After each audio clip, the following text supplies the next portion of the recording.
চামড়া কেনাবেচায় নৈরাজ্য। নির্ধারিত দামে বিক্রি হয়নি পশুর চামড়া।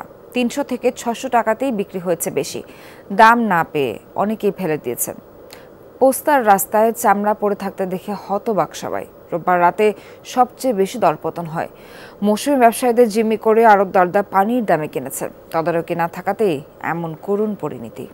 ১৩টি মশলার এক দারুণ কম্বিনেশনে তৈরি ইফাত রশিদ বিরিয়ানি মশলা। উৎসব এখন প্রতিদিন।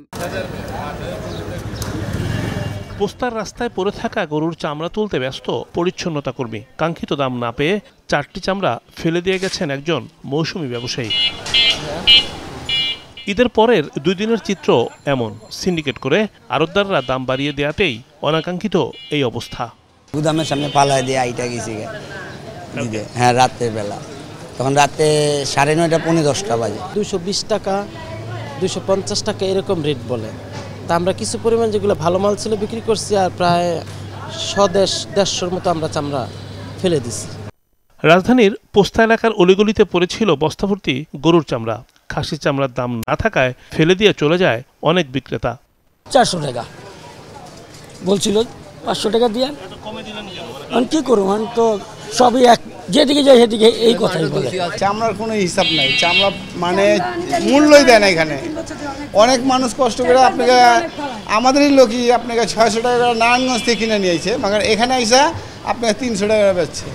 ঈদের দিন কিছুটা বেশি দামে বেচা কেনা হয় চামড়া। তখন এক একটি চামড়ার দাম ছিল 600 থেকে 800 টাকার মধ্যে। কিন্তু তার পরদিনই পাল্টে যায় সবকিছু। দামের ভয়াবহ মূল্যপতন ঘটে। 200 থেকে 300 টাকা পর্যন্ত এক একটি চামড়ার দাম বলে আড়তদার।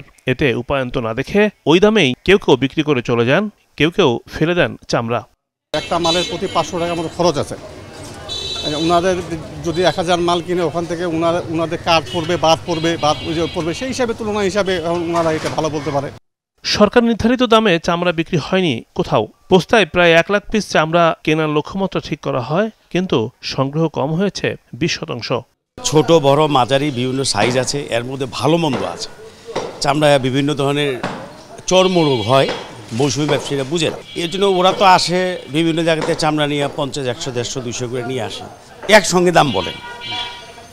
তো ভালো মন্দ মিলে দাম দিতে গেলে আমরা তখন বিচার করি 20 থেকে 30% চামড়া নষ্ট থাকে।